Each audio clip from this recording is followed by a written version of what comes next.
अस्सलाम वालेकुम वरहमतुल्लाहि वबरकातुहू। हम टॉक में फरीना सिद्दीकी आपके सामने एक बार फिर हाजिर। और महीने और साल रफ्तार से पर लगा के उड़ जाते हैं और हमें ये समझ ही नहीं आती कि हमने कितना कुछ वक्त वेस्ट कर दिया है। हम बर्थडेज भी मनाते हैं और हम सोचते हैं कि कितनी खुशी की बात है, आज एक बहुत बड़ा दिन है, और हम ये भूल जाते हैं कि इस बर्थडे का मतलब है एक साल आपकी ज़िंदगी से और ख़त्म हो गया और पता नहीं कब आपको अपने रब के सामने खड़ा होना होगा। ठीक है, तो इस शाबान के गुजरने के साथ ही हम लोगों को ये एहसास होना चाहिए कि अल्लाह ताला ने एक बहुत बड़ा बाबरकत महीना हमारे लिए आगे खड़ा कर दिया है। रसूलुल्लाह सल्लल्लाहु अलैहि वसल्लम ने फरमाया था कि रमज़ान जो है वो अल्लाह ताला की तरफ से रहमत है हमारे लिए। तो हमको प्रिपेयर करना है, हमको तैयारी करनी है रमज़ान की। ठीक है ना, हम हर वक्त ये लेक्चर सुन रहे हैं, माशाल्लाह तमाम उलमा, लेक्चर्स, इन्फ्लुएंसर्स, स्पीकर्स हमें बार बार बता रहे हैं रमज़ान की तैयारी करें। लेकिन रमज़ान की तैयारी है क्या, वो हमें सोचते हैं। 3 तरह की तैयारी जो मैं समझती हूँ कि हमें याद रखनी चाहिए। एक तैयारी है अपनी सेल्फ के लिए, जो आपका अल्लाह से बिल्कुल पक्का मजबूत कनेक्शन जोड़ दे उस हालत में जबकि शैतान भी चेन हुआ हुआ है। ठीक है, दूसरी तैयारी है आपकी स्पिरिचुअल क्लिनसिंग की, आपकी रूहानी क्लेंसिंग की, जो आपको अंदर बाहर से प्योरीफाई कर दे, तस्किए नफ्स आपको फराहम करे।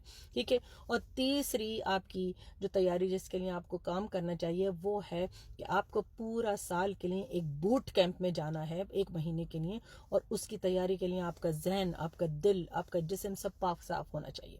तो ये जो 3 तैयारियां हैं ये करना बहुत ज़रूरी है। और हम क्या करते हैं रमज़ान की तैयारी के लिए, स्प्रिंग रोल बना के रख दो, समोसे बना के रख दो, पकोड़े बना के रख दो, मसाला बना के रख दो, एक्स्ट्रा चाट की तैयारी करके रख लो, खाने पका के रख दो, जैसे ऐसा लगता है कि उसके बाद तो कहत आ जाएगा, है ना। ऐसा लगता है कि रमज़ान का महीना फास्टिंग का महीना नहीं है, फीस्ट करने का महीना है। तो ये तैयारी नहीं है।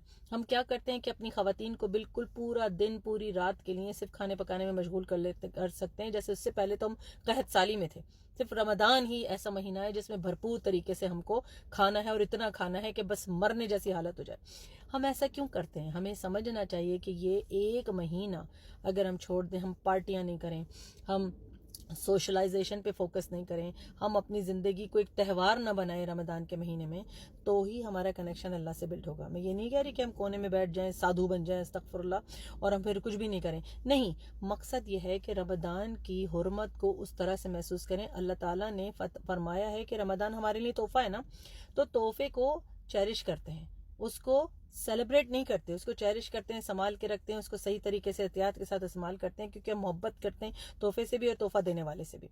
तो हमारे रब के साथ हमारा कनेक्शन जुड़ना बहुत ज़रूरी है, हमारा अपनी सेल्फ के साथ कनेक्शन जुड़ना बहुत ज़रूरी है, हमारी पर्सनल डेवलपमेंट भी सबसे ज़्यादा ज़रूरी है।